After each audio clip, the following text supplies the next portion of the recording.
pals, talking about medical stuff, we make the compact the medical pull-out tray. This will fit any place you can put 2 M4 mags. You want to overstuff it and put a little more equipment in, it'll fit any place 3 mags fit. So if a guy doesn't, he's really not shooting that much, he doesn't want to put a lot of money in his medical stuff. Guys getting into guns, they want to buy bullets and guns, not med stuff. But if you still want to be able to carry it, this is a $30 option that will allow you to carry that. From there, you step up to our compact med kits. And these are actually issued to soft units. Military law enforcement agencies all over the world use these things. And it's just a little more organized, carries more gear, carries your quick clot, carries your ISI or H bandage, carries NPAs, 14 gauge needles for tension, pneumothorax type stuff. And this closes up, and what this does is it sits in 2 columns of PALs, so any place you have just a little bit of MOLLE or PALs real estate, this will sit there. You unclip this pulls off your body. So you get teams and stuff running these, and every shooter has these. So if he goes down, whoever's working on him pulls his stuff off, and it's all all in the same place on every dude. And that's the compact tear-off med pouch. From there, we go into as you saw in the last video, we did in the med stuff. We've got 20 different medical options. And then something else I guess that would probably be applicable is the our tool bag. And basically, this is just a compact little range bag. I carry one of these things every day. I carry it to the gym. I carry it from my house to the truck, from the truck to the shop. And you would be amazed at the amount of stuff you can put in this. And you've got one main compartment here. On the front and the back, you have a pocket that runs the full length of the bag here. And then right here, you have just an open pocket where I carry like my gym card and stuff like that in there. In my personal bag, I carry a cat tube, tourniquet, a couple quick clots, some ISI bandages. It holds a lot of stuff in there. On the other side, on my personal bag, I carry like 3 extra headsets for iPods. I carry an extra iPod in there because I've always got one dead somehow. And just a little miscellaneous stuff. And then the inside of the bag is Velcro. Both walls are fully Velcro lined. So again, the tool bag organizer sits in there, and in mine it holds my camera, some lights, some pens and pencils, indexes, and keeps them from falling to the bottom of the bag. And then on the other side, I've got, personally I carry like a mesh pocket in there, carries an extra hard drive and some cables. Then I have a night vision pouch in there that carries a PVS 14. And then in between, just whatever I just feel I need with me every day. You know how you just end up with a bunch of shit in your pockets. Yeah, definitely. And but for like range application, you can put you can put 1,000 rounds of 9mm in here in 50 round boxes easily. A bunch of mags. You can put your pelters will sit inside there. Your ear pro, your eyes, everything in one little bag. So short of your long guns, all your pistol stuff and all your stuff you're going to use on that range that day will more than fit inside these. And it's ready to go at any It's ready to go, and you could, man. This is Type 7 webbing here, which is parachute pack tray webbing. Same stuff we use for the Cobra belt, and it cradles the bag fully. And then we got a sheet of plastic in the bottom here that holds it, helps hold its shape. So I mean, you can overload these beyond. You can put more weight in here than what you're going to want to carry every day. And that's something I wanted to point out too, because everybody that knows, that needs to know, all your operators know who SOE is. They know your gear. And do you think it's because you have a superior build quality? Well, it's obviously superior. Do you think that, do you have more innovation over the other guys, or is it just that you put that much more into it? I know everybody is over there stitching. There's no automation over there. They're hand sewing this stuff. So. The deal is, like, we've been around 20 years. In 20 years, we haven't ever paid $1 for advertising, but we're in magazine articles all the time. We can pick up any magazine in the magazine shop at Borders or Barnes and Nobles, and 5 out of 10 are going to have SOE product in there, whether it's written up or not. We do small military special operations unit orders, and as a byproduct from that, we build extra, and that's what's able to buy by the public. So when you call up an order and we happen to have 10 of these in the back room, it's because we just built 50 for somebody over in Afghanistan and they shipped out to them.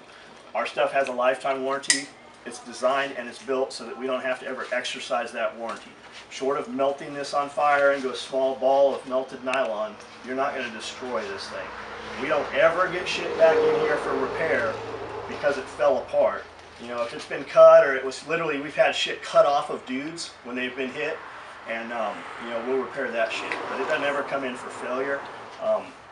I do the same stuff today that I did 20 years ago. When I build a product, I build it the way it should be built.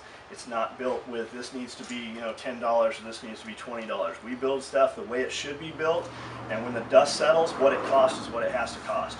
Some of our stuff costs more. There is less expensive options, but you get what you pay for by far. And we build stuff for dudes that kill people. That's our market. I could make a lot more money with a lower price point, less quality build. I could make a lot more money, but that's not what we're about. And it should be pointed out that when we come in here, you're hands-on. You're in there sewing stuff. So yeah, it's not something you see the product that leaves this building. Absolutely. The first time something's made, the first few times I build it, and once it's good, I turn it over. My guy John, he'll cut patterns for it. He's in here cutting stuff. John, did 2 deployments to Iraq for our clearance package with engineers, and he gives a shit about what he's doing. And we get emails every morning. There's some email from some dude in Afghanistan talking about something he did or sending us photos, and we carry those down there to the shop. We show those women. They know why it's important what they do. And when there's some little mistake or something, they bring it up here and hey, is it cool to send this out, or do we need to start this over? And they give a shit. That's the reality of it. We don't use cut and sew shops. I could have a much higher profit margin by farming this stuff out or doing things differently, and that's not what we're about. Everything literally from the stuff coming off the trucks out in the door here to being cut in this building up here to going down to the other building, everything happens right on this property. Good deal. And this is a little bit off subject, but I was just curious. I know you're doing a lot of stuff for off-road right now. Are you planning on releasing this stuff on the website for public sale, or is this just something you're doing for your friends and private? I'm lucky that, being in this business, most of the dudes, most shooters are into stuff that we're into. Like they're into trucks and dirt bikes and mountain bikes, and so I'm being in this industry, I'm able to trade and do a lot of inter-industry trading and swapping. The seat back covers are something we made like before there was ever even Molly, before Molly ever came out. We were making seat back covers for my K5 Blazer back in the 90s. We did my buddy's Bronco door panels with Velcro, and we had mag pouches and shit that would Velcro up there. They're already on the website. The visor covers are purchasable. The modular seat back panels are purchasable. We are going to be doing some stuff for the Jeeps and the FJs with the side open doors. We're going to have some modular panels that'll go on there. Yeah, we're doing that. And the deal is, like, I don't need to work. I do this because I want to do it and because it lets me do my hobbies. And we're going to kind of go out into some other markets with these products. We got a company, we're sponsoring a dude that does some he's got an expedition van, and he goes around to military bases, and he's sponsored by a bunch of mountain bike and kayak companies and outdoor companies, and he goes over to all these different trade shows, and he'll be running our product and pushing our product and just putting it in front of new audiences. Awesome. Soft units, that's where our designs and stuff come from. They ask us to build stuff, but it's a small community. So dudes, other gun guys want to do what they're doing because obviously they can do whatever they want to do, and if they're doing it, there's a reason, and they're using the best. But not every dude needs an NSW chest rig, our $500 chest rig.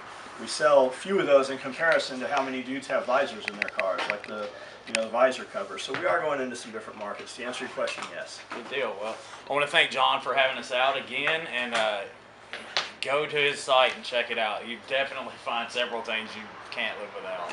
Thanks, man. Thank you. More control. Does that make me a wicked man? Just want a little more control. Does that make me a wicked man? I just want a little more control. Does that make me a wicked man?